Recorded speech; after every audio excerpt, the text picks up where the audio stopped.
So here's the thing. Texting is not actually helping your love life. And I was having this conversation with one of my clients who is dating somebody from in another country. And she was living off the emotion of the text. Oh, he's doing the fade away. Oh, he's not talking to me. Oh, he's doing all of these things. And here's what I was able to explain to her. And I say this to the girls in the House of Swans. I say this to all of my clients, and I'm going to say it to you today, my darling swans. Texting is the lowest effort form of communicating for men. Texting builds up our oxytocin. It builds up our emotional connection. And so a lot of men who are not serious about you, they're going to keep texting. They're going to text you incessantly. They're going to text you in the morning, in the afternoon, in the evening. Why? Because they understand that women, for some reason, feel really close to men who continue to communicate. Because guess what? The feminine energy falls in love with her ears. It's what we hear that makes us think, I love him. And when a man keeps us talking, when a man keeps us communicating, we continue to produce this oxytocin bond to this man.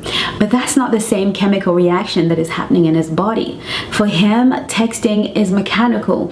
It's a way of keeping real close to you and marking his territory without actually making an investment. Texting does not build up the vasopressin, the hormone that men need to connect to a woman emotionally. It's so low effort, and we know that vasopressin is triggered by high effort and high investment.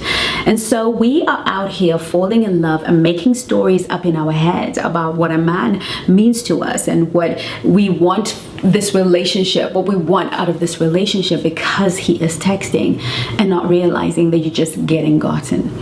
What we also have to realize is when we get used to that ping, ping, ping on the phone, that is giving us a dopamine hit. By him consistently texting us, we are actually developing an addiction to that ping and to that man. All of these things, this bonding and these addictions, cause us to be able to not see what else is going on. We're not able to see when we're being manipulated. We're not able to see when there is no real investment being made. And this is what a lot of predatory, time-wasting men rely on. They rely on the fact that if they keep you busy enough, texting enough, wanting enough, you won't see that they're not actually making an investment.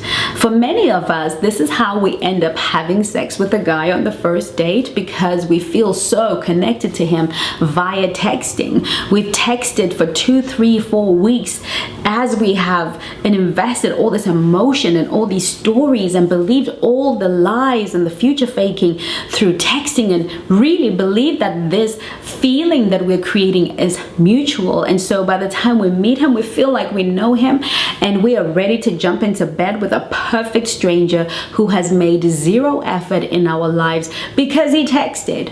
What was that about? That was about a man triggering on the inside of us this dopamine hit, this addiction, and this oxytocin bond within our bodies, and him not even being connected. So by the time he buggers off and acts the fool and disappears out of your life, you are confused because you genuinely thought he was invested. You genuinely thought, he texts me every day, 3, 4 times a day. He is invested. Madam, he's invested in getting inside of your knickers. He's invested in being in your panties. That is what he's invested in. At the early stages of dating, a man is not invested in any kind of emotional connection. We have to understand that emotional connection for men is a danger signal to their psychology and to their conditioning. A man knows that once he's emotionally drawn to a woman, he becomes within somehow in her control. He loses his testosterone levels. He becomes more engrossed. And this is a dangerous place for men to be. Men are not going to chase emotional attachment. They're always going to pursue sexual access unless they are men who fear the Lord, have high value systems, who really have a lot of self-respect and dignity. And those men absolutely exist, but not in the numbers that we would like them to. We have to assume that a man is always seeking sexual access, even if he's a good guy, even if he's a noble man, even if he is genuinely interested in you as a woman. He is wired to pursue sexual access. And so you are getting yourself caught up, building a story in your head about what the relationship is, and getting disappointed because it didn't quite work. And so I always say to my clients, even if he wants to text you every single moment of every day, even if he wants to say good morning to you, even if he wants to text you 3-4 times a day, only text him once a day. Let the text messages build up, and at the end of the day, send him a lovely, sweet message saying, hey, I am so sorry I didn't get to you. I had a wonderful day. I hope you had a great day too. And that is that, and that is all. The thing that we want from a man is for him to pick up the phone. We want him to have a video chat. We want him to do something that is higher effort. Have to actually make an effort to communicate. And you set the pace by how much you respond.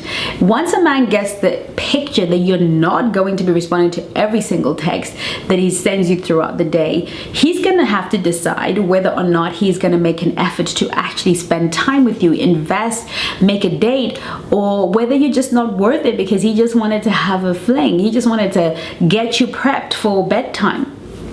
It's really important that you pace the communication, because you are the one that pays the highest toll when you allow yourself to get deeply emotionally invested with a man prior to him making the level of effort that is required for that emotional access.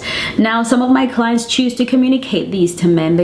Some of them will say, listen, I love hearing from you and I love consistency, but I'm not a big texter. I would rather just talk on the phone or meet in person. That's my best form of communication. Sometimes it's better to just put it out there so that he either decides at that point, do I want to invest, or was I just trying to get laid?